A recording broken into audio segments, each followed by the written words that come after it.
Welcome to the Bruins Benders podcast, season 2, episode 17, renewing the rivalry with Maddie and Smitty, brought to you on the Inside the Rink podcast network. InsideTheRink.com is your one-stop shop for all your NHL and PHF news, insight, and analysis. Follow on Twitter at inside_the_rink and download the Inside the Rink app to get everything on the website right on your phone. And Smitty has some info about our partnership with ESPN Plus. Sure, you can watch the Bruins on ESPN Plus by signing up for ESPN Plus at InsideTheRink.com on their website. I have ESPN Plus and I love it. All the out-of-market hockey games, college hockey, soccer, college basketball, and much, much more. So sign up for ESPN Plus at InsideTheRink.com/ESPN. And we are happy to have a special guest today as Michael DiPietro of the Maine Mariners joins us. Michael, good to have you on the program. Yeah, thanks for having me. No problem at all. So just to get into it, when you were traded to Boston as part of the Jack Studnicka deal, just sort of as a human being, what's that like to sort of have to uproot your life and move from that area all the way to Portland, Maine, and what goes through your mind, I guess, when that happens? Yeah, it was certainly a whirlwind. Yeah. You know, from just a logistical standpoint, just waiting on visas and stuff to actually be able to come to the States and play hockey. So I was waiting about 2 weeks. So I was skating by myself for a few days out in Abbotsford, and then I finally had enough being alone. So I called my folks and I was like, I'm driving home. I'm like, this is enough, and I'll just skate when I get back to Amherstburg, Windsor area. So then skated with the Spitfires, skated with the university team, just trying to keep busy the best I could.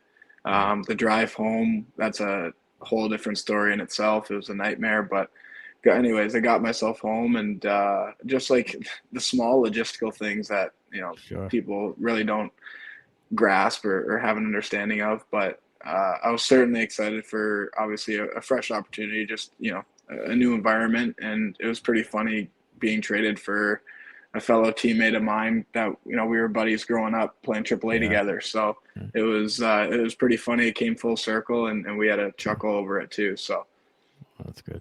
Yeah, so the Bruins have a history of developing goaltenders over the years, and have some good goalie prospects now. Why do you think the organization is so successful with kind of developing or helping to develop goalies? I've only been here for a couple months, but for myself, I just try to take a little bit from everywhere that I go. I try to learn, add tools to the toolbox, and the one thing which is kind of fresh is they just kind of let you play. They kind of let you find your game, within the structure that they're kind of teaching you, and they give you advice and pointers here and there, but they don't try to morph you into something that you're not. They kind of really rely or want you to rely on your strengths and your tools that have brought you here so far. And it's kind of a breath of fresh air. And then I've always been one just to put my head down and put the work in. So that's just kind of who I am. Now you certainly found your game 8-1 with the Maine Mariners. The Mariners are real hot since Thanksgiving. When you joined the organization, what did they? What is their expectation of you? Is there a timetable? Is there certain progress they want to see you make? What's kind of your path when it comes to the organization? To be honest with you, we really didn't have that conversation. They just kind of stressed about the importance of me having games. Obviously, my first game played this season was towards the end of November, so it was a few months, and unfortunately, I've kind of been used to having long stints without playing hockey games. Back in COVID year, I spent like 417 days between games. So wow. It was just it's an unfortunate circumstance. But for myself, that was the cards that were kind of dealt to me. And to be honest, I'm not really paying attention to expectations or what they think versus what I think. I'm a very impatient person. I want things done yesterday. And everybody wants to play in the NHL for 15 years, win a Stanley Cup, and that's everybody's goal. And I think a tough pill for me was some people have a different road to get there, and I think the season's taught me that that's okay.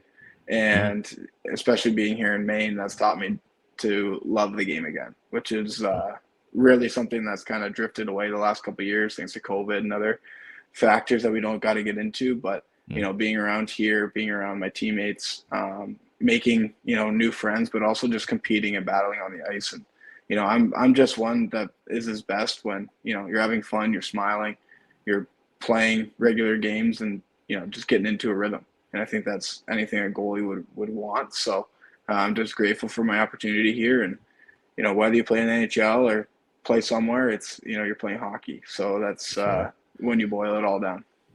So you're in Maine now. Maine's known for all the breweries and stuff. You a beer guy? You enjoying the they frown on that up there? I mean, what's going on? No, I like to hydrate, that's for sure. But everything's always obviously within reason. But sure. During the year with our schedule, a lot of 3-3, so not a lot of time really to do that. Especially down the back half here, we have a lot of games coming up. So I guess we'll do the celebrating when when we win in June. I think that's when you celebrate. You don't really celebrate too much during the year. You have your fun, but responsibly. Right. I mean, you got the most breweries per capita in the country, I believe. So not that you're counting. Not that I'm counting. No, I mean, I live like 20 miles from there. So, but I'm not counting. So your coach, Terrence Wallen, we had him on the podcast, and he dropped his fake teeth for us. Do you have any teeth or body parts on you that drop on a moment's notice? Or?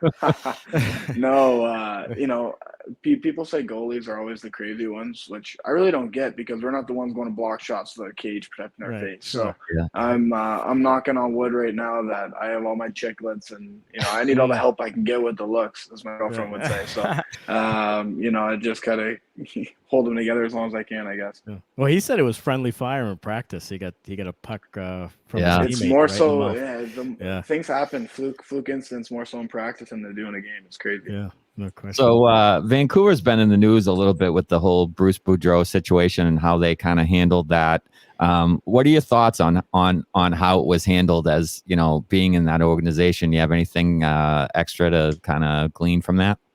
Well, I'm not going to add any fuel to the fire. I think I just look back on my time in Vancouver, with the people that have helped me along the way.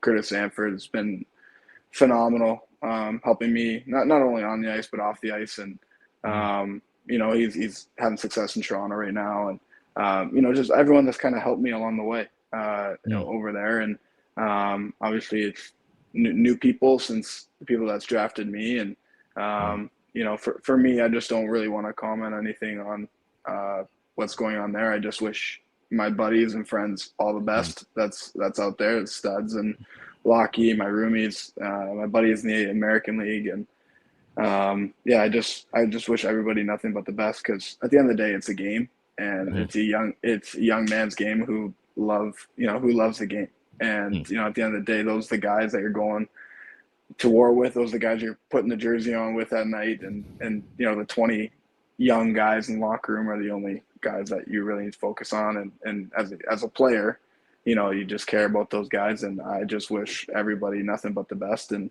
I hope everything's all good. I hope everything shakes out for the best, for everybody's sake. Sure. The Mariners have played some really good hockey of late, just 2 regulation losses since Thanksgiving. What do you think has made the team so successful? I think, you go down the list, the coaching staff has done a phenomenal job keeping, being honest, but also allowing us to, make mistakes and, holding each other accountable. I just think everyone's kind of hitting their stride, gelling as a group. I know a few cliches here and there, but it's true. When you go to the rink with a smile on your face, you're having fun, not really thinking, and you start building that internal confidence. And whether it be, I know for me, making sure you hit a routine. I'm very routine based, routine oriented. Some people call it superstitious. I just call it routine. But yeah, I think when you have a good routine base and you get into a rhythm, you have a sense of security, and you have something to lean back on when times get tough in games. And everybody in the room stepped up, There's not one guy that's not pulling their weight, and there's nobody selfish in our locker room. Everybody just wants to win, do whatever it takes, and I think we just want to keep going as a group, and we're not really focusing on anything individually at this point. We just want to keep rolling and make sure we have a good time doing it. Well, I'm sure, when you get on a roll like this, it's really all about the goaltending, though, isn't it? Never. Look, I just stand there and get hit by pucks. That's all our job is. Yeah. Well, Michael, we appreciate you being on. We wish you guys the best of luck going forward, and maybe we'll talk to you down the road sometime. Yeah, no, I appreciate that. Thank you. Awesome. All right. Thanks, Michael. Thanks a lot. Appreciate it. Thanks. Take care. All right.